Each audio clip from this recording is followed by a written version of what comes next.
Hoje, no Trilegal Podcast, episódio 2, a proteção internacional da infância, a desigualdade social, doméstica e global escancarada pela experiência de ser criança em diferentes regiões do mundo.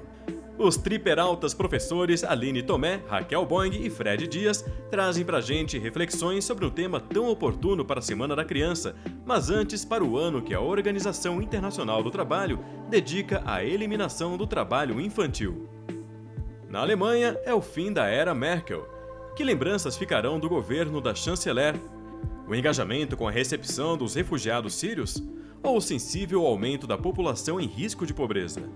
O Trilegal Podcast traz reflexões sobre as tendências e os limites para a busca de um novo consenso hegemônico doméstico e de política externa da grande potência da Europa. O passaporte premiado de hoje manda boas energias para as bordas da Terra Redonda, com escala nos 4 cantos do globo. Dizem que lá não esquenta nunca, nunquinha. De calor esse não vai morrer mesmo. Depois disso tudo, você ainda quer a gastronomia internacional da semana? Sério? Ah, vá plantar batatas. Trilegal Podcast é com vocês, mestres. Então, chegamos para o episódio número 2 do Trilegal Podcast em Relações Internacionais, um podcast com 3 professores, amigos, queridos dessa vida acadêmica e todos os seus ex-alunos que estão aí nos assistindo. Quem sabe um dia até não ex-alunos estão aqui conosco, mas né, por enquanto é isso aí. Queremos agradecer, inclusive, todos os alunos que assistiram, né, quase 400 que assistiram, e não alunos, não ex-alunos provavelmente, né? Vamos dar boa noite então aqui para as nossas queridas amigas Raquel Boing e Aline Tomé. Olá, como vocês estão? Então, boa noite. Boa noite.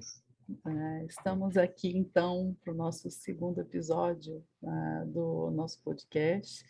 E isso que o Fred falou era o que eu queria destacar, né? De como a gente teve retornos, né? Pelo podcast, não só os comentários, né? No próprio vídeo, no nosso próprio canal do YouTube, mas também no nosso perfil do Instagram, né? Muita gente dando retorno, tanto publicamente quanto no privado, muita gente contando histórias, né? Em cima do que a gente falou, dando sugestões, o que é muito importante, né? Para a gente ter essa interação com o pessoal que está assistindo, e é assim que a gente pretende continuar aqui, né? A partir das sugestões de vocês e das ideias que a gente tem, dar continuidade nisso. Então, obrigada mesmo, porque foi uma semana bastante legal nesse sentido, né? Ai, obrigada também, pessoal, foi muito bom, encontramos várias pessoas aí virtualmente nesses dias, e aí estamos aqui pagando a promessa. A Aline tinha dito, se a gente chegasse a 100 inscritos no canal, a gente viria hoje de chapéu, né? Então, cada um está aí com um chapéu, né, pagando esse mico, que é muito bacana, né? Podia ser pior. A Aline não falou se vai ter outra coisa no final ou não. Eu também estou na expectativa. Eu acho que as metas têm que ser maiores para a gente não também acho. E daí vamos pagar pensar, tão rápido, né? assim. Isso. Eu pensei nisso também, de alguma coisa de 500 para frente, né? Por aí, para demorar um pouquinho. Eu tenho medo. Isso.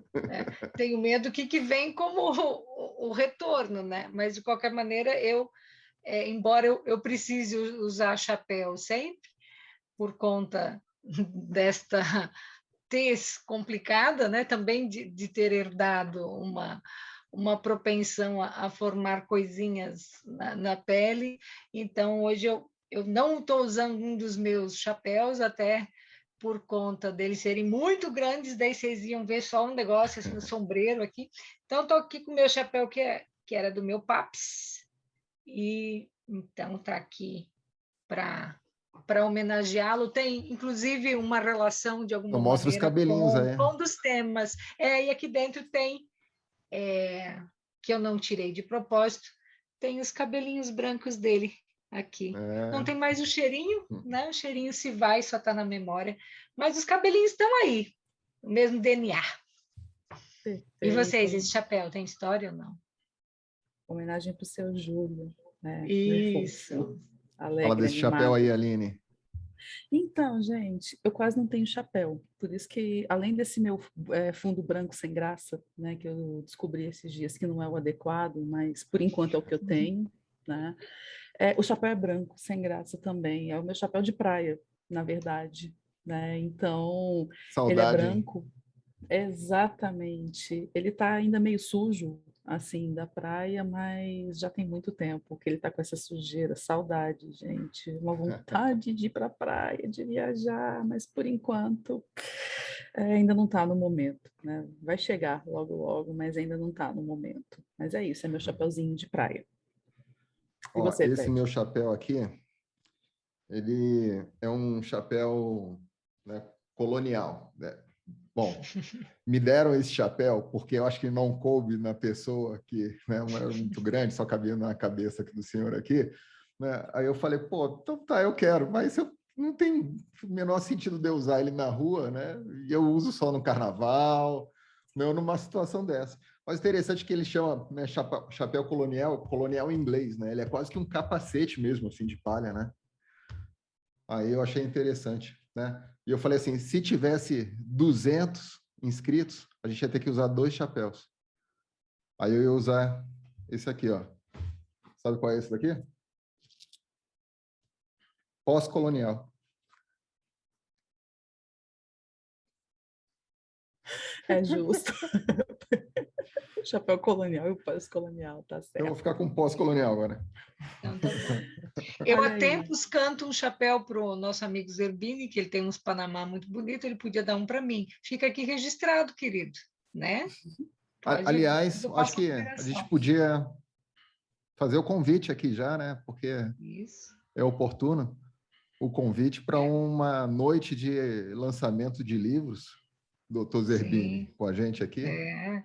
Em breve teremos novidade. O professor Zerbini tem um livro saindo aí, bonitão, que vai ser bem bacana. Aí a gente reforça para ele o convite também para ele me presentear com o Panamá. Sim, lançamento do livro dele. Então, aqui no podcast, Renato está convidado. Gente, então, nossa agenda de hoje, como é a nossa tradição, aquele tema mais alternativo, mais inesperado para a gente debater reflexões sociais que, no final das contas, né, são parte da política mundial também. Depois, o nosso prêmio de sempre, o passaporte, para onde vamos descobrir ainda com a nossa querida Aline. Em seguida, nosso tema mais tradicional. E, por fim, aquela receitinha de quase meia-noite para matar a gente. Não é? Raquel, é contigo, então, acho que o primeiro tema. Bom, gente, então a escolha aí dos temas, até para vocês entenderem, né? A gente escolhe sempre uma semana antes, né? Na interação aí que a Aline fez na nossa página do Instagram, algumas pessoas tinham expectativa, talvez, que a gente trabalhasse outros temas essa semana. É muito legal vocês irem sugerindo para a gente ter ideia de pauta, né? Então, também, óbvio, às vezes responder as temáticas da semana teria também o seu charme, mas a nossa ideia é que, às vezes, com as nossas provocações aqui, a gente possa, também nós aqui, sairmos um pouquinho das nossas caixinhas, que esse é o nosso desafio. E o nosso primeiro tema hoje é a proteção internacional da infância, que é um daqueles limbos, né, que também a gente acaba não abordando tanto numa disciplina específica, por exemplo, do curso. Embora a gente tenha, né, o Fundo das Nações Unidas para a Infância, desde, né, logo do início do sistema ONU, o Brasil tem escritório desde 1950, é uma agenda que, no caso aqui, da América Latina inteira, nós temos muitos temas comuns, né, a dificuldade de conter, por exemplo, doenças que atingem a infância, né? Então, índices altos de mortalidade infantil, acesso à educação, né? Todo um aspecto que gira em torno do cuidado com a infância, né? E nós temos uma convenção, né, que foi discutida aí ao longo dos anos 80, que é a Convenção dos Direitos da Criança, e ela nós tínhamos comentado isso aqui entre nós antes, né? Ela é a convenção no âmbito dos direitos humanos, que atinge o maior número de países. A gente tem, para não errar o número, 196 países com essa convenção ratificada. Isso mostra a importância que a temática tem, né, no âmbito internacional. E aí uma primeira discussão que é importante a gente fazer é sobre a própria ideia de infância, né, o conceito de infância. Talvez a gente pense, né, mas isso é óbvio, né, proteger as crianças, mas nem sempre foi assim, porque nem sempre houve, né, uma preocupação das crianças como sujeito de direito. E talvez, eu acredito que esse rançozinho de ver a criança ou como um mini adulto ou como alguém que não tem nenhum tipo de direito também ainda paira um pouco no senso comum e daí também na implementação das políticas, né? Então, eu acho que é uma temática que tem várias nuances, desde então da conceituação, desde a identificação do problema, essa ideia das crianças serem vistas como sujeito de direito, são instrumentos normativos importantes. O Brasil participou ativamente da discussão da convenção, né? O Brasil tem um esforço da sociedade civil, por exemplo, há muito tempo, né, para tentar enfrentar a agenda de proteção à criança, mesmo antes da gente ter um instrumento normativo para isso, né? E uma das coisas que eu queria chamar a atenção, que daí depois talvez a gente possa debater, é como a temática da infância ela deixa muito visível a desigualdade entre os países e dentro dos países. Então,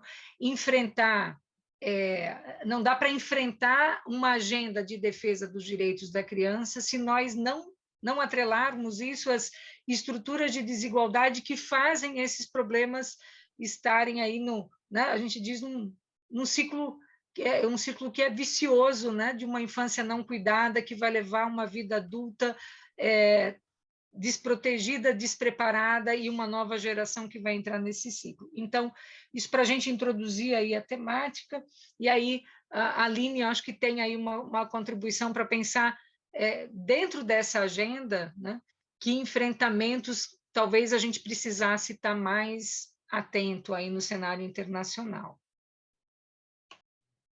Perfeito. Então, né, levantando os dados, pegando material a respeito desse assunto, né, me veio à mente 2 pontos que eu queria destacar aqui a respeito da questão da infância, né? Não sou uma especialista, mas acho esse um universo muito interessante, né? E talvez eu nem conseguisse ser exatamente uma especialista do tanto que o tema me toca. Acho que emocionalmente ia ser muito complicado, porque a partir dessa construção da ideia de infância, né, que a Raquel trouxe aqui, do respeito para com a criança, do entendimento de que não é nem um mini adulto, nem uma pessoa absolutamente incapaz, que não tem direito algum, né, mas que merece respeito minimamente, socialmente falando, e que é sim portadora de direitos e que tem características próprias de desenvolvimento, né? Então, não dá para esperar de uma criança o que se espera de um adulto, da mesma forma que é preciso respeitar esse crescimento, esse desenvolvimento, porque isso envolve a saudabilidade da espécie humana, né? De uma sociedade da espécie humana. Então, é algo que é realmente muito pertinente. Depois que a gente também tem crianças, isso vai ficando meio complicado, pelo menos para mim, né, se tornou bastante. É um tema que eu tenho envolvimento, talvez emocional demais com ele. E aí, fazendo as pesquisas, né, eu levantei alguns dados, mas mais do que isso, eu rastreei o que eu queria falar aqui em 2 pontos que me chamam muita atenção. O primeiro é no que diz respeito ao trabalho infantil, que é uma das grandes questões, né, envolvidas com relação à infância, e o segundo são os casos ainda recorrentes de crianças soldados. Né? Então, eu queria abordar essas 2 questões, porque elas perpassaram, né, a minha vida enquanto internacionalista em momentos diferentes. Sobre o trabalho infantil, há alguns anos, na verdade já há bastante anos, eu estava pensando que acho que a última vez que eu estive por lá foi por volta de 2013, no máximo, ou talvez até um pouco antes disso. Eu fiz, junto com uma colega, amiga, algumas consultorias para a Organização Internacional do Trabalho, E foi quando começou-se a desenvolver essa ideia de emprego e trabalho emprego e trabalho decente, que acabou entrando como um dos objetivos de desenvolvimento sustentável, o objetivo 8, né? E depois, dentro dos desdobramentos dos objetivos relacionados ao emprego e trabalho decente, como a ser alcançado até o ano de 2030, na agenda, né, o item 8.7, ele diz respeito a eliminação do trabalho infantil. Né? Então, teve esse direcionamento, e lá na OIT, desde ali do início, né, da década, da segunda década dos anos 2000, se tinha um investimento alto para tratativa dessa temática, porque o combate ao trabalho infantil era realmente algo prioritário. Né? E na época a nossa consultoria era sobre outros temas, era sobre trabalho escravo inicialmente, depois a gente fez outra a respeito de emprego e trabalho decente, né? Mas de maneira geral, né? Não era especificamente tratando de temas, mas eles chegaram a dizer a gente, olha, a gente tem recurso para tratativa da questão da eliminação do trabalho infantil. Então, quando se chega, por exemplo, ao momento atual, que a gente tem, né, definido o ano de 2021 como o ano para combate e eliminação do trabalho infantil, e isso, né, inclusive, é uma temática que pouco se sabe a respeito, né? Antes de pesquisar a respeito, eu não sabia que esse ano era o que estava dedicado a isso. Então, isso é muito emblemático, né? Por mais que seja a convenção, né, relacionada à tratativa da questão das crianças, a Convenção Internacional relacionada a isso, por mais que ela seja a que tem o maior número de países signatários, não quer dizer que a gente não tenha problemas graves, e um deles é com relação ao trabalho infantil, que tem um aspecto cultural muito forte, né, relacionado a isso. Então, peguei, né, nas minhas pesquisas aí, a Raquel já tinha comentado, o trabalho de uma amiga, Márcia Guedes, saudades, quanta contribuição, colega de CEPAC, colega do CEUB, também por um período, né, na brava luta das aulas de sociologia que a gente ministrava lá há alguns anos. Mas, enfim, ela fez uma dissertação de mestrado que era sobre a questão do trabalho infantil no mundo e no Brasil, especificamente. E eu encontrei alguns dados lá muito interessantes, que uma das questões que nos chamavam a atenção quando eu estava fazendo essa consultoria sobre emprego e trabalho decente, relacionado ao trabalho infantil, é que no campo tem uma questão cultural que ela é muito forte, né, de toda a família trabalhar, inclusive as crianças. Então, desfazer esse mito de que a criança não tem que trabalhar é muito complicado em ambientes rurais. Então, isso era uma coisa que foi chamada a atenção, mas que os dados da pesquisa da Márcia mostraram que, e uma imersão histórica, que depois da Revolução Industrial, a necessidade da família toda precisar trabalhar para ter renda suficiente para o sustento, inicialmente, aquelas horas, né, que não acabavam nunca, enfim, piorou muito mais a situação. Né? O número de horas trabalhadas e o desgaste dessas crianças durante a Revolução Industrial foi muito pior depois que isso aconteceu. Né? Então, as mobilizações internacionais elas começaram a partir disso para tentar corrigir todos os problemas e com o surgimento dessa ideia de infância, etc., mudar muito esse panorama. Então, esse era o primeiro tema que eu queria chamar a atenção relacionado a isso. E, bom, já falei demais, mas com relação às crianças soldados, isso aí foi um outro momento, né, que, abordando outras temáticas, eu acabei assistindo um filme que se chama Feiticeira da Guerra, War Witch, que é de 2012. E nesse filme ele mostra o caso de crianças soldados e a protagonista é uma menina. Né? Então, assim, eu vi aquele filme, eu fiquei absolutamente impactada do quão factível esse tipo de situação em muitos lugares do mundo, em países africanos, né, nos conflitos, nas guerras civis, isso é muito utilizado.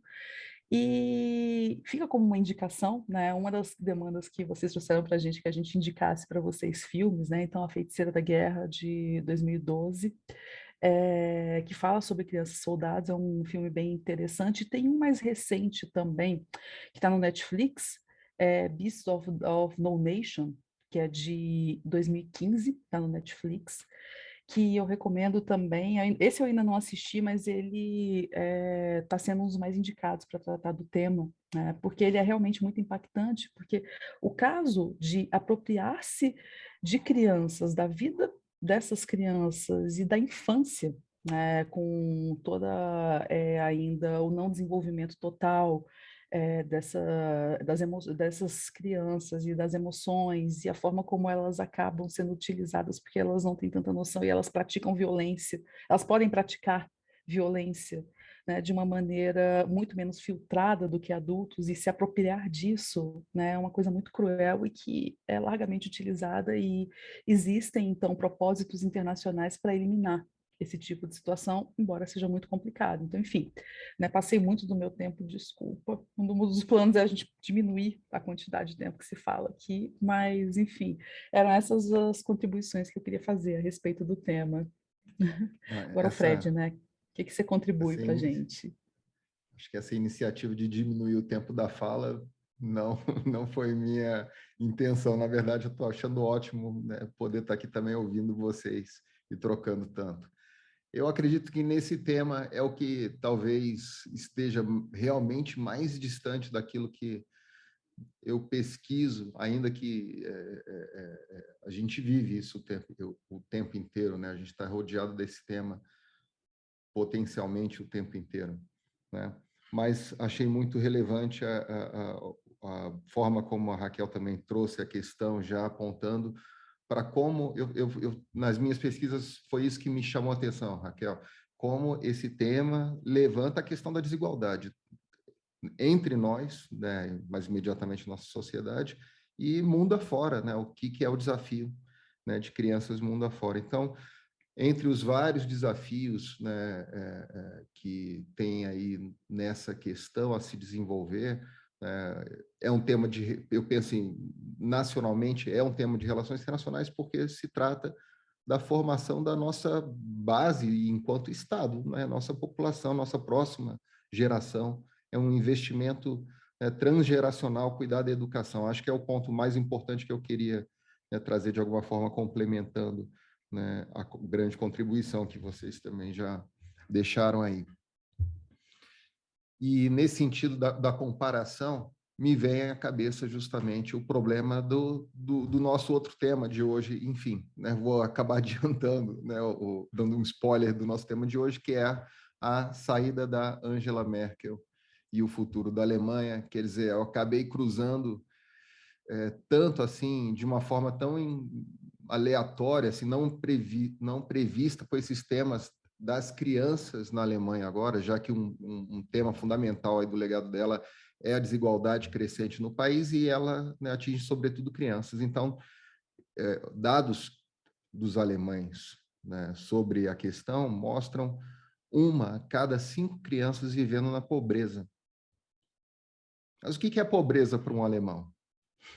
É viver com 60% da média, uma família que vive com 60% da média da renda nacional, e isso dá mais ou menos 600 euros, né? A renda da Alemanha é 1.100, ou seja, dá mais ou menos um pouco mais de 600 euros, né?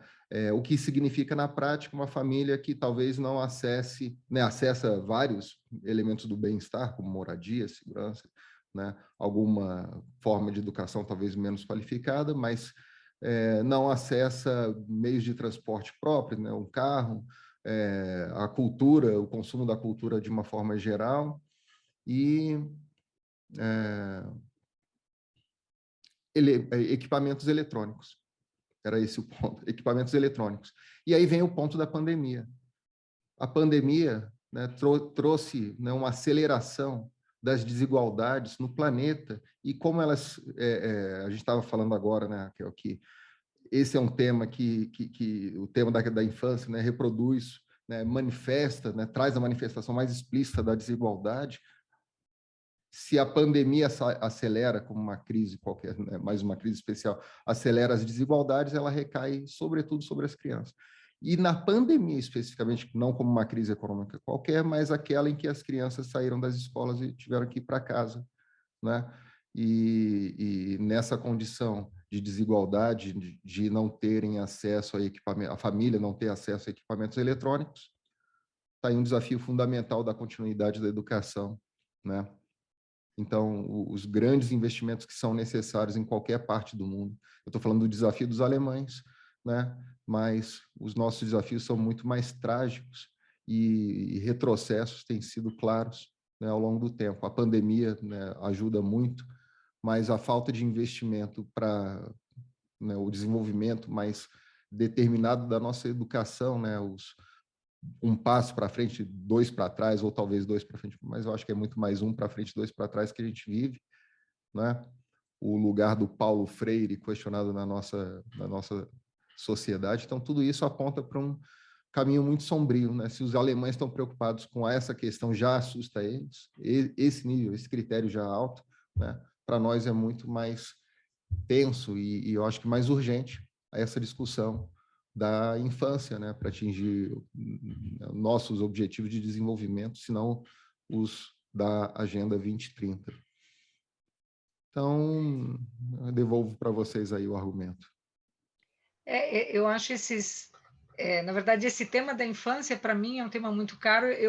Vocês vão falando, eu vou puxando 1001 coisinhas aqui na cabeça, né? Quando o Fred lembra da questão da pandemia, né? A pandemia traz à tona, infelizmente, né?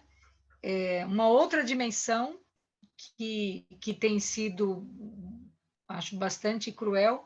As crianças não estão na escola, estão mais em casa. Normalmente a gente imaginaria, então, se elas estão nas suas casas, elas vão estar mais protegidas, e isso não é necessariamente verdade, né? Então, a gente tem visto no mundo dados, por exemplo, do aumento da violação dos direitos dessas crianças, né? Casos de abuso, né? Esses dados chamam muito atenção, né? Os abusos sexuais, por exemplo, que as crianças sofrem, elas sofrem normalmente dentro do ambiente doméstico. Então, isso também mostra a dificuldade, como antes a Aline falou, de uma cultura sobre o papel da criança, né? Ou da ideia de que a criança é minha, né? Eu a educo como eu bem entender, né? Então, esses elementos, por exemplo, que são, como a Aline antes também lembrou, associados a questão do trabalho, né, do papel da criança dentro da estrutura familiar, se vai poder ir para a escola, se não vai. Então, também a gente vê muitas vezes como esses mecanismos estão todos ligados, né? Hoje, mesmo com uma legislação que a criança tem direito à escola e o Estado tem obrigação de ofertar, porque isso até os anos 80, embora a criança ela tivesse que ir para a escola, o Estado não tinha obrigação de ofertar vaga para todo mundo. Então, na prática, a evasão escolar era enorme, né? Por falta, né, por simplesmente o Estado brasileiro, no caso, fechar, né, virar as costas. Então, a gente vê como, por exemplo, a escola ela potencializa, isso no mundo, né? Na Alemanha é aqui, a escola, além de permitir uma formação, né, integral do sujeito, que assim se imaginaria, ela também traz embutida uma política de proteção, né, de vigilância da comunidade se responsabilizar por essa criança, não é só a família, é o Estado, é a comunidade, né? Também, né, desse espaço na escola, ser um espaço para as pessoas interagirem com a diversidade. Esse hoje é uma outra temática, né, que a infância é um bom momento para a gente treinar socialmente a convivência, o respeito à diversidade. As crianças, a gente diz, são esponjas, né? Por isso o problema, como a Aline colocou, das crianças soldado, né? Elas, quando são socializadas no ambiente da violência, aquilo se torna banal.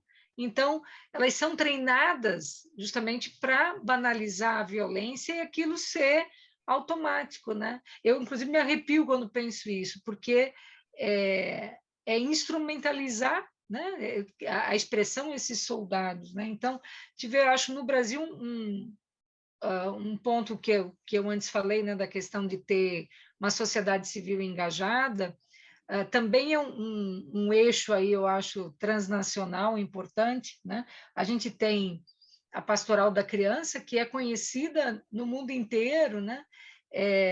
Talvez no Brasil as pessoas não conheçam tanto, mas nos organismos internacionais que lidam com a infância é uma ação social que é conhecida, tanto que parte do que a Pastoral adotou é adotada em outros países como política pública e no Brasil também, em alguns momentos, e alguns elementos já foi adotado, né?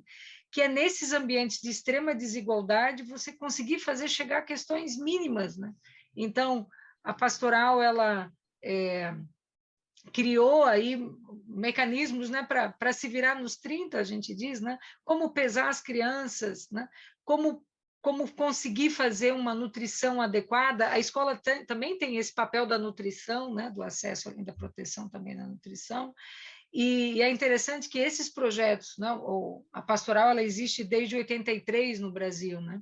Acho que todo mundo ouviu falar da doutora Zilda Arnes, né? Ela, inclusive, levando parte do projeto para o Haiti, acabou falecendo durante um terremoto no Haiti, né?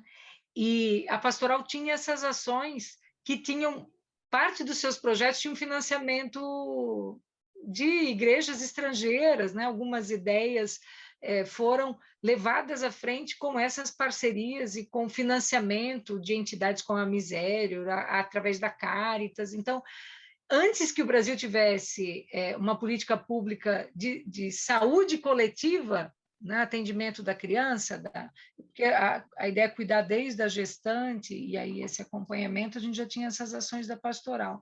Então, acho que é uma saída que o Brasil teve, que não veio do Estado, mas vinha também de um debate forte internacionalmente e com apoio internacional, e tanto que hoje é um modelo que na cooperação, né, vamos dizer, Sul-Sul, os países, mesmo quando os Estados ainda não assumem, não tiram do papel, que assinam a convenção, mas não conseguem muitas vezes ter como prioridade essas políticas, a gente vê projetos sociais que vão aí se criando em rede e se potencializando, né?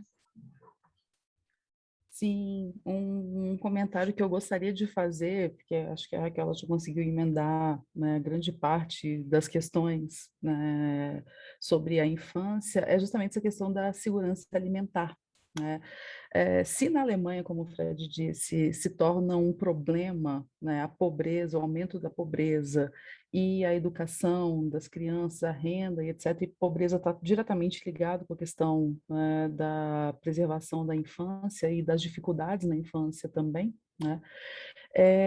No Brasil, os nossos problemas, eles são muito, estão associados a questões muito precárias. Então, aqui no Brasil, durante o período da pandemia, por exemplo, a gente teve um número enorme de crianças que elas não tinham o que comer, porque a principal refeição delas era feita na escola, né? Então, essa questão, então, e isso, né, porque a gente está falando de um país, né, a gente está falando de um país que é considerado como em desenvolvimento não é dos piores, então outros ainda, né, que foram os que mais se beneficiaram dessa cooperação sul-sul mesmo, com relação à nutrição da criança, conseguir lidar, né, fazer algumas misturas com restos de alimento, né, para que elas pudessem consumir, então diminuir um pouco a subnutrição.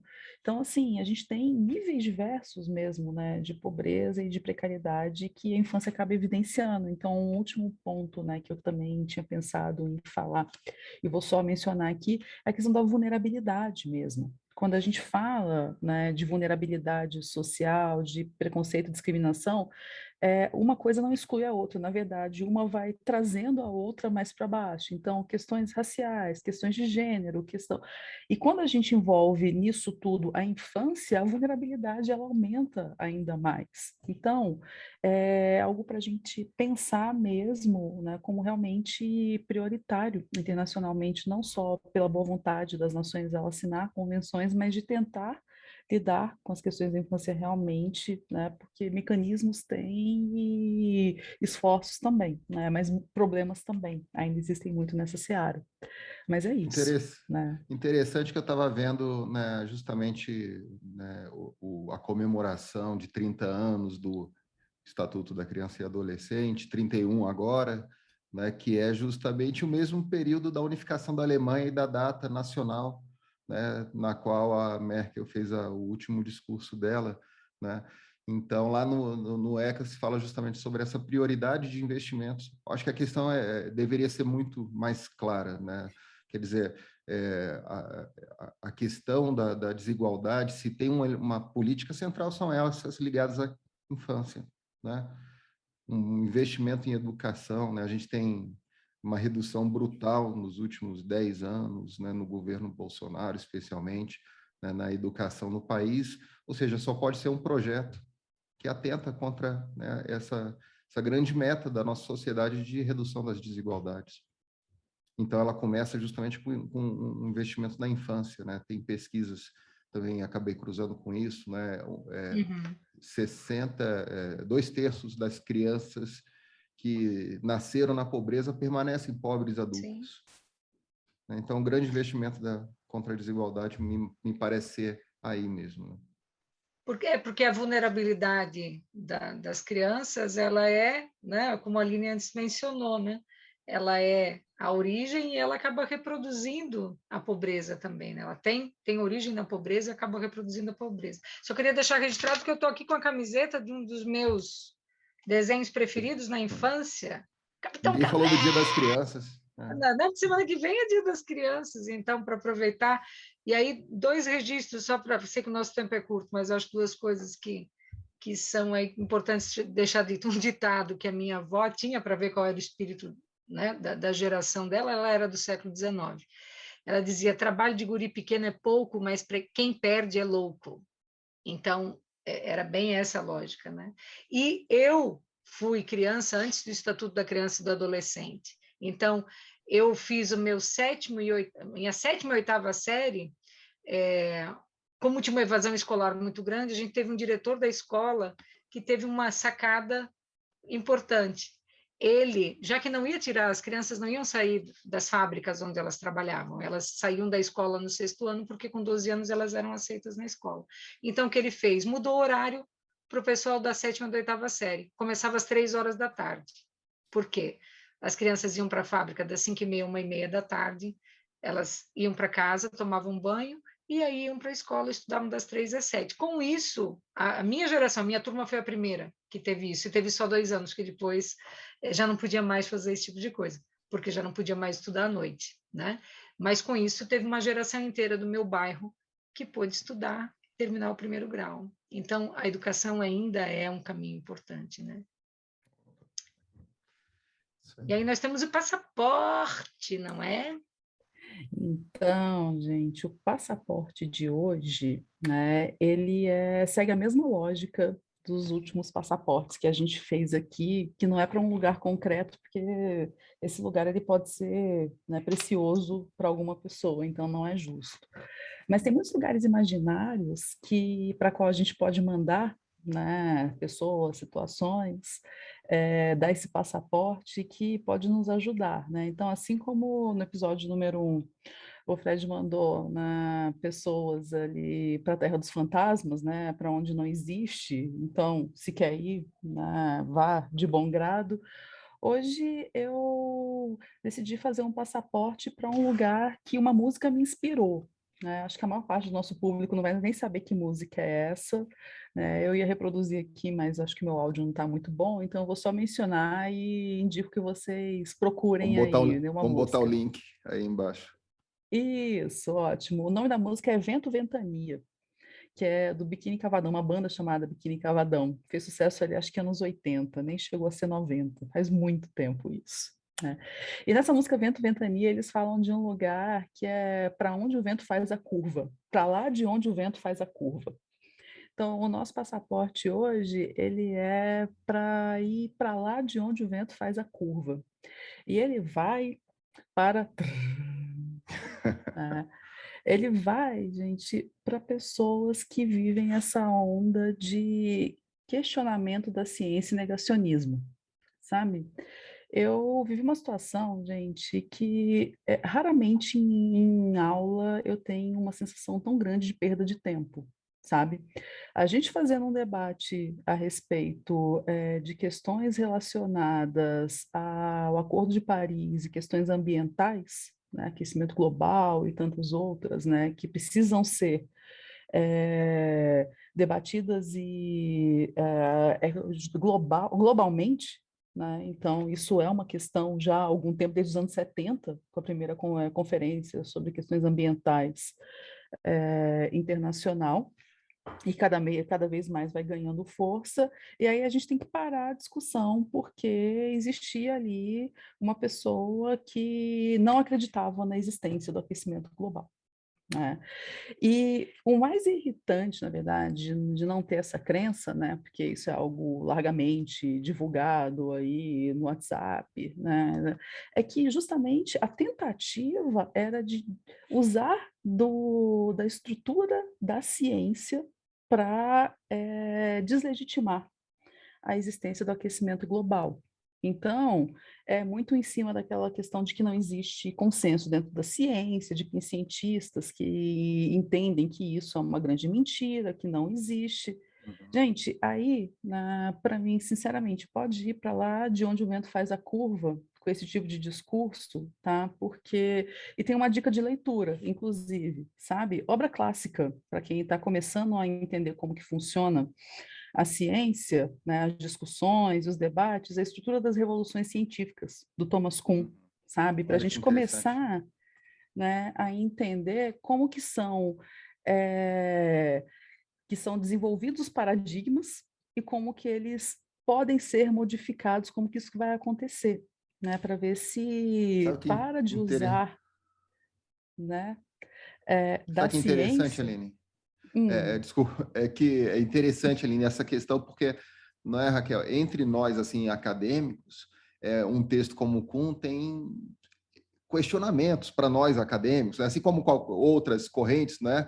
Mas é esse momento aí que você chama a atenção de justamente quando alguma coisa um argumento tão simples assim, né? Uma lógica tão simples está fazendo falta, né? E aí, né? Aqui parece que até a Raquel vai falar também, é verdade mesmo, né? Uma lógica simples ali, kuhniana, já ajudava a pensar, né? Como a ciência progride, porque eu acho que falta muito isso.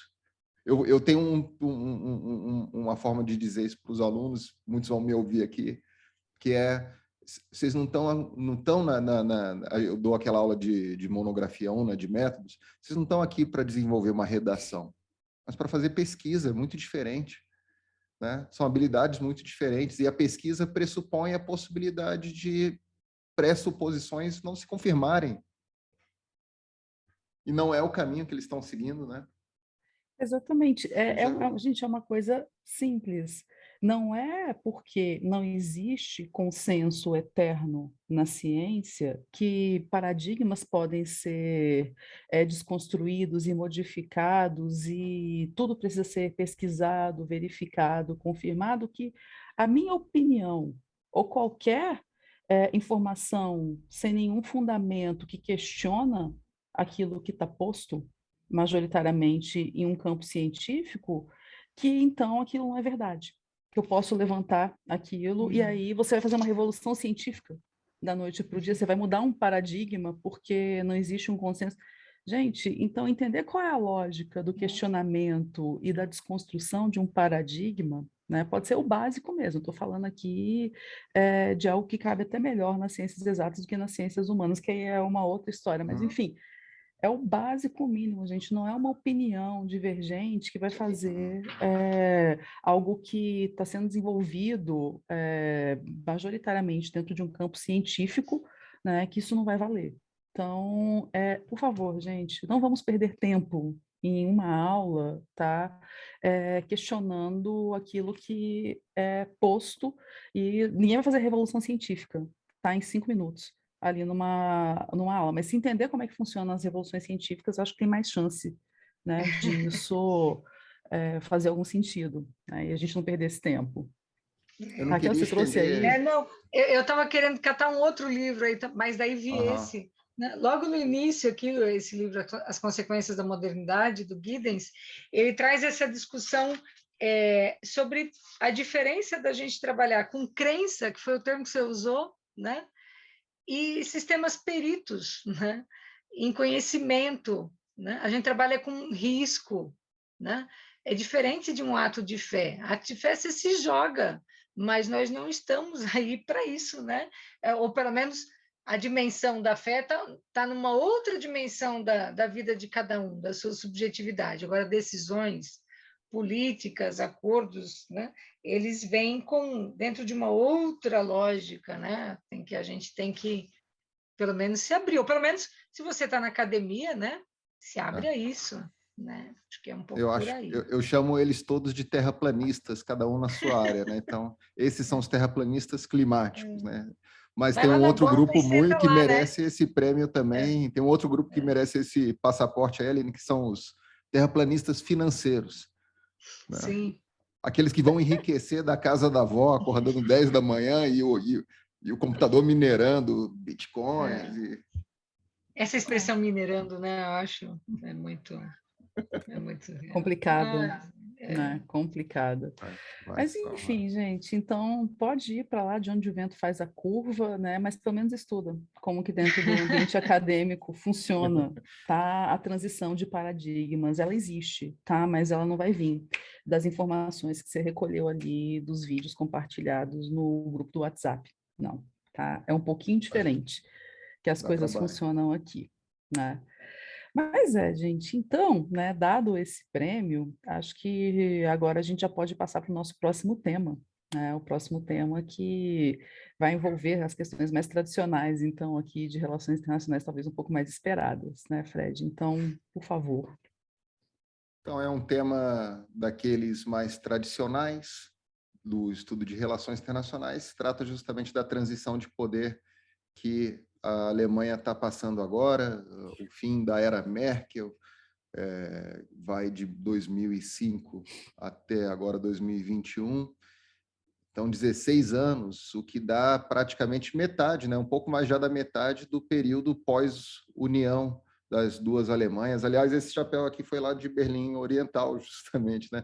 Da unificação das duas Alemanhas, 31 anos, né? 16 só, né? Desse período da Angela Merkel. Né? Então, o domingo agora, justamente nessa comemoração de 31 anos, a Merkel deu o último recado dela, público, o que deve ser o último recado público dela, porque óbvio, depende aí da formação da coalizão final, né, que vai governar, mas ela chamou muito atenção sobre a necessidade dos alemães lutarem pela democracia, não tomarem ela como dado, assim, uma lição sempre universal, né, para quem preza pelos valores, né, da liberdade política, e ela chamou atenção para isso. Engraçado, porque o Biden também chama atenção para essa questão nos discursos dele, né, pós-Trump. A Alemanha não passou pelo seu Trump agora, né, já passou pelo seu maior de todos, né, na verdade, e as suas lições são sempre retomadas nos seus museus, né, na sua vida política, essa importância de pensar e monitorar, sobretudo, né, os movimentos mais extremistas. Então, a Merkel falou sobre isso, sobre a importância de cuidar, né, da democracia. E eu tenho uma reflexão aqui, né, que eu fiz aí na coleção de leituras, que é sobre o grande adjetivo dado a Merkel é a fazedora de consensos, né? Aquela que conseguiu estabelecer o consenso entre a União, a democracia cristã alemã e os sociais-democratas, e essa coalizão é que permitiu a longevidade dela no poder. Quer dizer, essa hegemonia, muitas vezes clamada, né, como um benefício, né, trazendo progresso para a Alemanha, ou para qualquer país, né? Na verdade, a gente pode também ler de uma outra forma que eu entendo que é justamente ligada a esse discurso último da Merkel, né? Como se fosse um diagnóstico que ela está fazendo ali desse fim do consenso hegemônico, usando termos, inclusive, precisos aqui, pensando, né, nesses termos de hegemonia. Ou seja, o que se observou na última eleição é o início de uma nova disputa entre valores básicos da Alemanha. Daquelas mesmas discussões que começam a tomar o mundo entre, né, os liberais e né, a esquerda, o medo da esquerda, né, começa a voltar até na Alemanha. Né? Existiu uma possibilidade que parece estar se desfazendo agora, né, que o partido da esquerda, né, à esquerda, né, o nome do partido que cresceu alguma coisa, mas já era suficiente para formar uma coalizão com, né, os sociais-democratas e os verdes. Isso foi colocado como uma ameaça, né, às liberdades alemãs pelas uniões democratas cristãs, né, da Alemanha, da qual a Merkel fazia parte. Então, esse discurso começou a voltar, ou seja, é um momento de fim da hegemonia, ou seja, não que os conflitos tinham desaparecido, mas eles foram escondidos, esse é o ponto. Aliás, essa, né, adesão à hegemonia da Merkel, eu já li até sobre o merkelismo, para botar um termo bem latino-americano, né, na política, né? Essa adesão dos sociais-democratas ao merkelismo criou uma insatisfação dentro da esquerda, né? Gerou justamente esse novo partido mais à esquerda, né? Se unindo com os partidos que descendem lá da Alemanha Oriental. Ou seja, os sociais-democratas consentiram o projeto neoliberal da Merkel. Ele, né, se demonstrou ao longo do governo dela. A hegemonia da qual eu falava é a hegemonia neoliberal, e agora, né, trazendo esse ponto, né, hegemonia neoliberal se mostrou com toda a força, né, na questão da crise da Grécia, de 2010 a 2015, né, depois crise de 2008, né, com tentativas de impor, tentativas não, né, sucesso em impor reformas de grande austeridade para a Grécia e para os próprios alemães, em menor medida, claro, né, na distribuição aí dos prejuízos, né, da crise econômica, salvando os grandes banqueiros, sobretudo alemães na União Europeia. Então, ela teve, né, um papel, no final das contas, de a política dela gerar um crescimento, né, numérico absoluto para a Alemanha, muito interessante nesse período de crise, no final das contas, mas que, na prática, se traduz como um enriquecimento dos já muito ricos, e o empobrecimento das antigas classes médias, né? E logo um esvaziamento desse campo mediano da distribuição da riqueza. Ou seja, assim como várias, né, sociedades ocidentais passam agora, né, sociedades ocidentais desenvolvidas, passam por problemas, né, políticos ligados ao iliberalismo, né, a gente, eu acho que volta para aquele tema das crianças. O aumento das desigualdades ainda há de expor, né, as suas mais profundas rachaduras, rupturas nessas sociedades, né? Então, a grande missão, né, do próximo governo, né, não sei se é exatamente criar, né, voltar ao consenso hegemônico, não parece ser mais isso, mas procurar esse novo consenso. Até porque, por um outro lado, que eu explorei menos aqui, já vou passando a palavra, né? Existe a questão da demanda que se tem sobre a Alemanha de estabelecer uma nova política externa. Eu estava falando muito das questões domésticas da Alemanha, né? Mas a conta foi apresentada pelo Trump, né, da segurança europeia, e, né, a própria Merkel, né, chamou a atenção da necessidade dos europeus tomarem o destino nas suas próprias mãos, e isso significa a Alemanha tomar a frente nesse processo, né, se envolver numa orientação militarista que ela mesma desmontou, né? Ela acabou com o recrutamento militar obrigatório em 2010, né? O fim das usinas nucleares. Então, exige um novo consenso, né, ainda a ser formado, que não está claro, né, se com sociais-democratas mais à direita, com o Partido dos Democratas Livres, ou mais à esquerda, né? Mas hoje parece que teve uma reunião dos Democratas Livres e os Greens, né, os verdes, né, entrando em um acordo que eles vão negociar com um lado ou com o outro, mas eles é que vão ser o fiel da balança aí para a nova coalizão que vai se estabelecer, né? Então, acho que essa é a minha contribuição, gente. Eu acho o sistema alemão ele é sempre muito interessante para a gente estudar, né? Porque ele é laudado como um dos mais complexos, mas ao mesmo tempo como muito estável, né, politicamente, um sistema que envolve tanto um cálculo de proporcionalidade quanto, né, a corrida majoritária para tentar compor um parlamento mais equilibrado, né, porque são internamente regiões muito diferentes. Então, acho que tem um lado das institucionalidades que permite, inclusive, uma vez feito esses acertos, que agora eles estão nessa fase de costura, dar mais estabilidade a quem está no poder. Mas, ao mesmo tempo, uma reflexão que eu acho que é interessante é esse merkelismo, né? Como o Fred falou, que tem autores, né? Às vezes no jornal aparece isso, ver como o nome da Merkel foi construído também como esse fiel da balança, né?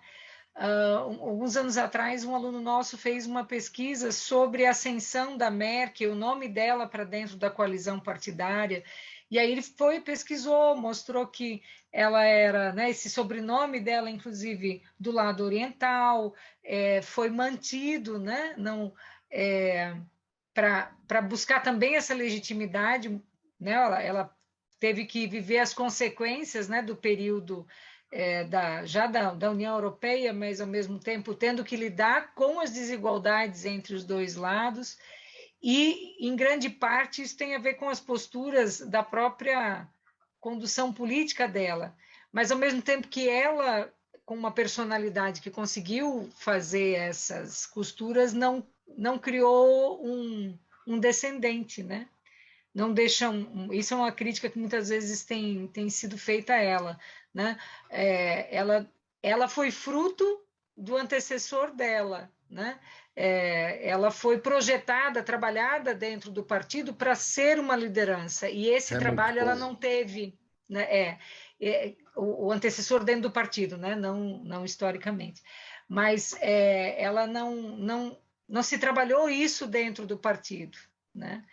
Pelo menos não é visível, né, alguém que pudesse ocupar esse espaço. Isso é uma temática que é interessante na Alemanha. O Weber já trabalhou, né? Tem um texto que as pessoas leem menos do Weber, chama Parlamento e Governo. E aí o Weber dizia isso, que ele temia o que acontece quando a gente tem um vácuo de poder. Ele tinha muito medo dos tecnocratas. E, na verdade, o cenário que ele tecia era isso, que talvez os tecnocratas, né, e isso invalidaria a cobrança de responsabilidade em relação aos políticos, né? O cenário que ele descreveu, para ele, esse vácuo de poder, né, deixado pelo Bismarck, à época, seria ocupado por tecnocratas. Mas a gente teve Hitler, né? Então, eu acho interessante isso que o Fred falou, também tinha visto, né? Em vários lugares do mundo a gente vê as lideranças, toda semana alguém fala, reafirmar os valores da democracia. Esse discurso último que ela fez, quando ela falou isso, eu disse, meu Deus, também lá, né? Aqui todo dia a gente vê um ministro, alguém falando, né, o ministro Supremo, temos que garantir o funcionamento das instituições democráticas.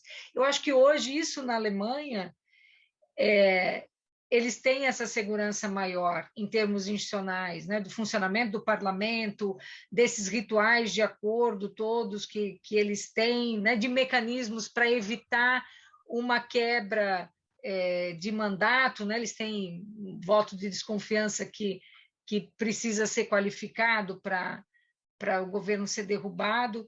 Então, mesmo eles que têm toda essa segurança institucional, temem, então, portanto, né, algumas insurgências aí que possam se alimentar. E o fato da Alemanha estar sendo cobrada sobre o seu papel de locomotiva aí de liderança, né, eu acho que uma questão sensível é a questão da migração, que já era bem antes da unificação, inclusive, né? Tem aquele livro Cabeça de Turco, lá dos anos 80, se eu não me engano, que já mostrava isso, né? A questão dos turcos dentro da Alemanha. Então, eles estão tendo também agora, acho que foi uma das pautas aí nas últimas eleições, sempre, né? Sensível a questão da migração. O primeiro governo da Merkel, eles demoraram um mês para fazer a coalizão, né? Agora vamos ver aí, tudo indica, ou eles apontam a expectativa que a gente, antes do Natal, tenha um novo chanceler, porque eles têm a tradição da fala do chanceler. Isso. Mas, por enquanto, ela é interina, né? Esse é o termo interessante. Ela está agora como interina, para dizer de tantos mecanismos que eles têm, né? Então... A é muito ver, como diz um amigo interessante. nosso. Mas é muito interessante, né? Porque o que eu queria mesmo falar a respeito, né, inicialmente tinha a ver com essa questão da migração e com essa liderança, né, da Merkel, e tem a ver também com essa coisa da preocupação alemã com a estabilidade política, porque recorrentemente, né, eles estão sempre se lembrando, não pode acontecer de novo, o nazismo aconteceu aqui, então precisa, se esse tipo de levante não pode acontecer. E isso, né, a questão migratória, ela foi muito pontual e aconteceu de ter uma crise migratória significativa na Europa, com a Alemanha nessa liderança, né? E ali isso deixou muito sensível essa questão étnico-racial, cultural muito forte, porque o caso dos turcos ele é o mais emblemático mesmo quando se fala desse rechaçamento ao estrangeiro, que é um dos grandes traumas, né, alemães de não poder voltar nesse tema, olha, supremacia branca não, nova raça ariana não, isso não é. Mas a crise migratória ela foi um fator que trouxe isso muito forte, né? Para além da situação dos turcos, agora tem um monte de estrangeiro vindo de vários lugares e a gestão acabou sendo feita pela Alemanha, né? Então, eu acho que o governo da Merkel ele, teve um posicionamento que acabou enfraquecendo ele mais também, né? Nesse sentido, mas de tentar fazer uma gestão dessa entrada de imigrantes e refugiados ao longo desses anos, com a possibilidade disso acontecer, abrindo, né, fronteiras, negociando com os outros países uma divisão, um equilíbrio ali da entrada desses estrangeiros, o que, de alguma forma, fez com que a população alemã também começasse a tocar nessas dores novamente, né? Mas vai abrir, aí acontecem situações que acabaram ficando muito emblemáticas, né? Como o caso ali de Colônia, acho que foi 2016, né, que teve uma série de estrangeiros que praticaram alguns crimes ali no Ano Novo. Então, assim, nesse momento, 90% da população alemã queria que essa política de abertura para acolhimento de estrangeiros isso acabasse, né? Então, as dores elas foram voltando, né, nesse momento, e foi um dos fatores que fragilizou também essa coalizão, né? Não foi o único, claro, mas foi um dos que acabou fragilizando mesmo e não gerando aprovação. Mas do ponto de vista mesmo do cumprimento de compromissos internacionais, de liderar uma tentativa de equilíbrio, porque não impediu que acontecesse em casos como o da Hungria, não impediu que acontecesse como aconteceu na Grécia, em vários momentos ali, o bloqueio mesmo de um crescimento forte de xenofobia, politizada, verbalizada, que levou lideranças, né, desse modelo extremista, né, que tem sido tão temido ultimamente. Então, aconteceu mesmo nesse período. Então, isso é uma questão que eu acho que vale a pena o destaque aqui. E uma outra, última, né, é com relação ao futuro dessa coalizão e a política externa relacionada ao Brasil, né? Tem uma pergunta que está sendo muito fortemente feita, né? E aí, se essa coalizão agora, né, que vai envolver, por exemplo, os verdes, né, se conseguisse consolidar isso, a gente vai ter aqui uma situação que complica bastante o posicionamento da Alemanha com relação ao Brasil, né? Porque tem lideranças ali que, quando, né, a questão da Amazônia explodiu, né, das queimadas, né, e a própria política do governo Bolsonaro para lidar com as questões ambientais, a Alemanha ela foi um país que teve vertentes ali que agora podem fazer parte dessa coalizão, que disse, olha, pode parar o andamento da consolidação do acordo da União Europeia com o Mercosul, porque não tem condições de a gente negociar, de dar continuidade a algo que estava há tanto tempo sendo negociado, tão difícil de se chegar a ser bloqueado por conta das questões ambientais, né? Então, se esse pessoal chega ao poder ali agora, as relações do Brasil com a Alemanha, por mais que o governo brasileiro ele manifeste que existe uma boa vontade, um grande interesse de manter uma boa relação com a Alemanha, isso daí pode ser um fator muito prejudicial para as relações entre a Alemanha e o Brasil, né? Então, a gente não sabe ainda, né? Vamos ver, né, se antes do Natal chega mesmo, então, essa resposta, né, de quem que, como que isso vai se consolidar, de quem que vai fazer parte, né, dessa coalizão e para a gente começar a pensar em possíveis posicionamentos, né, porque isso é algo, a relação, porque aí quer dizer também algo que está relacionado não só com a relação com a Alemanha, mas está relacionado, pelo menos até o momento, com a liderança da União Europeia, né, com a liderança de gestão da União Europeia, e isso é muito significativo, né, é um ator importante, o bloco é um ator importante no sistema internacional, né? Então, só apontando essa questão, né? Bom, eu acho que é muito interessante mesmo todos esses apontamentos, a questão da imigração, que também marca essas aberturas de cicatrizes da Alemanha, né? Porque está falando justamente de um problema, né, ligado à xenofobia, ao antissemitismo, né, de alguma forma retornando, né,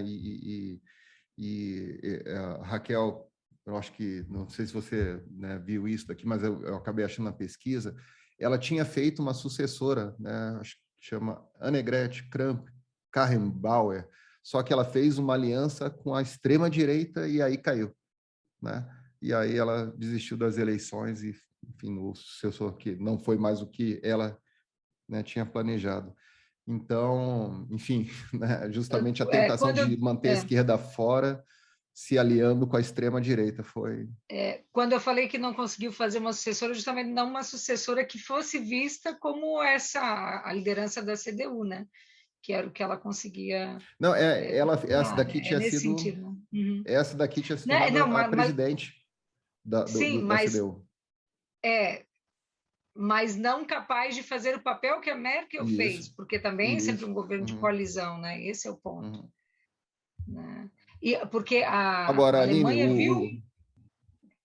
Desculpa. Não, é só porque tem um crescimento também da extrema-direita, que conseguiu passar já em alguns anos atrás, né, as cláusulas de barreira. Então, eles têm múltiplos partidos que são mais regionais e, em algumas regiões, né, as temáticas ou o discurso ambiental ou o discurso migratório foram temáticas que pesaram. E no Brasil, inclusive, os jornais essa semana já traziam alguns elementos, né, algumas declarações de que a posição da política externa alemã vai mudar em relação ao Brasil se a nossa coalizão tiver os verdes, alguma coisa assim, né? Então já está assinalado claramente, não é só especulação. Mas Né, pelo que está dito aí, os verdes são certos em qualquer das coalizões formadas, né?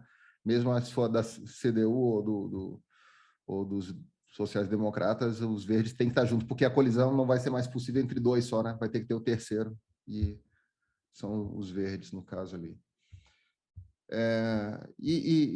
Assim, alguma última fala, talvez, que eu também tenha visto aqui dentro, que eu queria ouvir de vocês, mas qual talvez a relevância dela para a questão da luta pelos direitos da mulher, do feminismo? Eu vi que ela relutou muito tempo em falar sobre o feminismo, e aí se assumiu feminista em 2021, finalmente, né? Se relutou muito tempo, né? Mas também vi que os números de crescimento da melhoria do lugar da mulher entre 2005 e 2019 na Alemanha são muito relevantes, mas colocam a Alemanha ainda em 20º lugar na Europa, né, nessa questão. Vocês têm alguma reflexão feita assim sobre também o papel dela para essa questão? Então, é algo que sempre me chamou bastante atenção na postura da Merkel, é que ela era aquela típica mulher que, ao assumir o poder, ela não dava nenhum traço, não deixava nenhum traço de algo associado ao feminino transparecer, né? Então, ela era bem, né, racional, aquele modelo, né, de seguir as tradições políticas, então não tinha muito essa coisa do compor algo feminino, então não dava para saber mesmo, né, se ela era feminista ou não, só esperou-se chegar em 2021 para ela se colocar dessa forma, né, então é algo que realmente não teve presente claramente, né, durante a gestão dela, mesmo com esses números e com esses avanços, né, então não foi uma opção que ela fez de tentar ganhar legitimidade, algum tipo de adesão relacionado a isso, né, creio que claramente ali ela fez a opção de não usar isso, né, para ter outros benefícios de entradas políticas e de posicionamentos, né? Não sei se você pensou a respeito. Eu particularmente acho que tem a ver com sobrevivência. Ser líder da principal economia, se ela não tivesse posturas que, de maneira estereotipada, fossem vistas como de grandes homens de Estado, eles não levariam ela a sério. Qualquer momento que fosse vista alguma fragilidade nela, ela já virava notícia. Quando ela teve, uns 2 anos atrás, uns episódios que ela apareceu tremendo, já se especulava tremendamente. Outros homens, líderes de países importantes, deram demonstrações muito maiores de fragilidade e não viraram tanta notícia. Então, a gente trabalha, vê muito como, dentro da política, a linguagem do poder é uma linguagem masculina, né? E eu acho que se associa muito, inclusive, esse estereótipo sempre, né? A dama de ferro, essa ideia de que precisa assumir essa postura, mas eu vejo também tem a ver com elementos culturais, né? Ela é uma senhora hoje, né? Pensar, ela está ali como as minhas irmãs mais velhas, ela tem a idade dela, ela tem posturas, né? Tá dentro, pensar do lugar de onde ela veio, o momento que ela viveu. Eu acho que nisso talvez ela seja muito coerente da trajetória, da personalidade dela. Agora, se ela poderia ter trazido uma agenda mais claramente, né, se ela serve como inspiração para as mulheres alemãs ou não, também eu acho que tem que se inserir isso, né? Da mesma maneira como a gente viu aqui no Brasil, né? A figura que a Dilma teve, nós tivemos saltos nas políticas para as mulheres durante o período, né? Mas, ao mesmo tempo, como o fato dela ser mulher também foi usado né, nos momentos de crise para uma maneira de também justificar a retirada e por aí para frente. Então, é uma agenda delicada. Isso dá um outro programa. Sim, não, esse com certeza nós vamos fazer em algum momento, Gente, esse porque boné do meu pai é muito quente. Ai, meu Deus do céu. realmente faz parte mesmo essa diferença de tratativa que você está falando. Aqui no Brasil isso é muito evidente, né? Nossa, como a forma de se referir, né, à figura, né, da Dilma, que não levantou características femininas ou feministas em momento algum, mas só o simples fato de ser mulher, isso trouxe para ela uma série de ataques, né, que claramente tem a ver com questões de gênero, né, um desrespeito assim. Porque se for formal, é durona demais, é insensível. Se trouxer sensibilidade, é louca, sabe? Então é difícil, porque os homens não são cobrados por conta dessas posturas, mas as mulheres sempre são ainda. É difícil, né? Sim. É puxado. Né? Bom, e assim, vai dar outro programa, mas última frasezinha é a ideia de que como essa questão se problematiza quando a gente lembra de novo que ela é, né, a chanceler do consenso hegemônico neoliberal, e as pesquisas sobre o avanço do neoliberalismo sempre mostram a deterioração do avanço dos direitos das mulheres, né, sob políticas neoliberais, ou seja, que contrassenso, enfim. Bom, então acho que a gente tem alguma última... Sim, falta o nosso último quadro, né? Porque, afinal de contas, a gente falou de um monte de coisa aqui para variar, né? Já passamos das 11 horas e é a hora que chega a fome, né? E aí eu quero saber se hoje tem receita no nosso contexto aqui, né? Tem comida? Como é? Tem! Eu já vi Hoje bandeirinha da Alemanha. Hoje sou responsável, né? O Fred tinha talvez uma expectativa que ia chegar um Kartoffel, né? Que ele gosta que eu faço, que é batata com bacon, mas não vai ser essa receita. Eu escolhi uma receita que é de origem alemã, né? E que tem aí inúmeras possibilidades de aplicação da batata, mas esse é uma receita que faz parte de qualquer comunidade alemã, de descendentes de alemães no Brasil, conhece essa comidinha que aparece na receita. Então, eu estou salivando porque me traz memórias afetivas muito boas. E aí vamos ver se vocês identificam uma pessoa que vai aparecer no vídeo, que a nossa querida aluna Carolina fez. Vamos ver. Então vamos lá, né?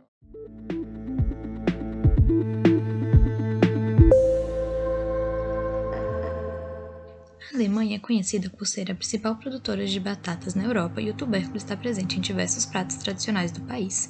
Acredita-se que a batata foi trazida durante a Guerra dos 30 Anos pelos Países Baixos e era utilizada somente como uma planta medicinal e ornamental, sem ser utilizada para alimentação. Devido às reações negativas após a ingestão de suas flores, a planta foi considerada como algo do diabo. O consumo da raiz somente foi propagado com Frederico o Grande após um período de fome causado por safras ruins dos cereais. O rei da Prússia emitiu, em 1746, o primeiro dos decretos da batata, obrigando os camponeses a plantar batatas em seus campos. Além disso, ele também ordenou que os seus soldados protegessem sua própria plantação, para que fosse visto como algo extremamente valioso. Com a vinda dos imigrantes alemães para o Brasil, também chegou ao país o costume da batata na alimentação, além do apelido pejorativo de alemão batata. Um prato típico dos descendentes é o Gemüse, que significa verdura e tem como os principais ingredientes a batata, a couve e o defumado de porco, e está presente nas celebrações e nas refeições em família. Este prato também era o favorito da doutora Zilda Arnes, fundadora da Pastoral da Criança.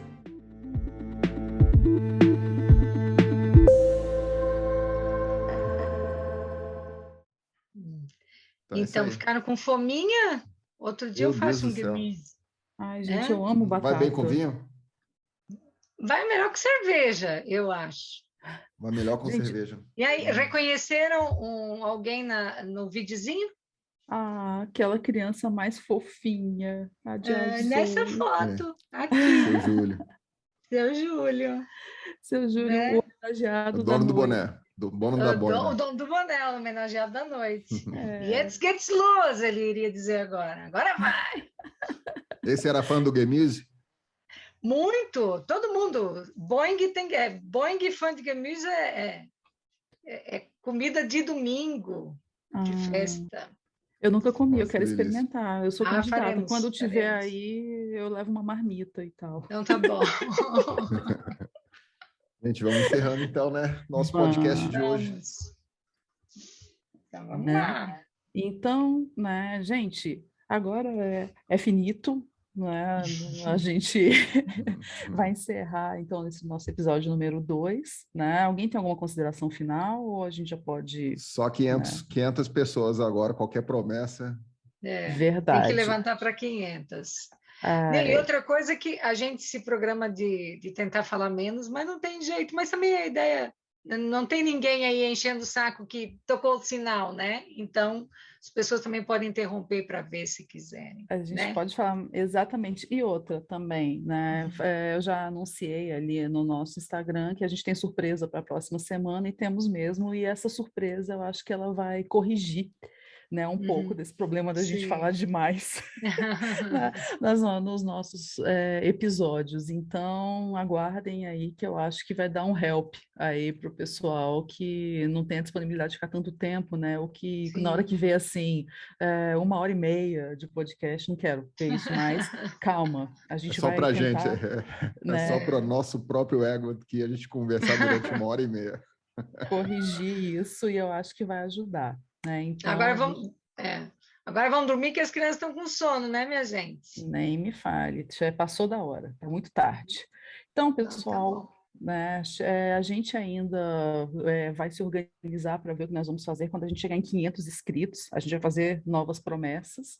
Então, quando nós chegarmos em 500 inscritos no canal do YouTube, no episódio passado eu falei errado, né? Eu disse seguidores, não, no YouTube é inscritos. Então, aqui é quando a gente chegar em 500 inscritos no nosso canal no YouTube, aí a gente se organiza para fazer uma nova surpresa, tá bom? Então, pessoal... Vamos tocar Vento Ventania. Né? E olha só, Biquíni Cavadão ainda existe, tá, Aline? Pois eu estava em dúvida. Cara, Você ainda tem, né? Olha tem. Se reinventando. Muito gente, feliz Dia das Crianças, né? Feliz Dia das Crianças. Aproveitem. Feliz. Dá um cheirinho, tô vendo. O nome do Cecílio aparece ali atrás. Cecílio pode mandar um vídeo, tocar bateria para tia Kel. Aí as meninas também mandar aqueles vídeos maravilhosos. Elas adoram fazer. Elas Adoro. mandam um vídeo, Incrível. beijo, tô com saudade de você. É muito bom E demais. elas não podem ver a tia Kel cantando ou falando qualquer coisa. Bom, o canal do Francisco, elas são as seguidoras maiores, né? Elas assistem sucessivamente os vídeos do Eu não tenho Francisco. mais criança, né? Então, Né? já tenho 2 galalau aqui. Tá tudo certo. É isso. Eu já vi ele tocando bateria. Eu recebi essa semana um vídeo dele tocando bateria. Super empolgado. Bom É demais. muita fofura, Muito gente. fofo, muito fofo. Gente, brigadão, viu? Obrigado pela Valeu, gente. paciência. Beijo. É isso, gente. Beijo. Então, Tchau, ó, dupla. inscrevam-se, ativem o sininho de notificações, comentem, Que compartilhem, roda voltem aqui. semana Isso. que vem ou ao longo dessa semana, já fazendo spoiler do que a gente vai fazer aqui, tá? Então, tá Beijo. bom. Valeu, Beijo, gente. gente. Tchau, tchau. Tchau.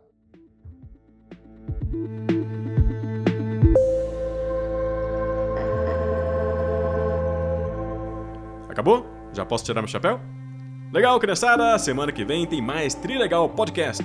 Auf Wiedersehen!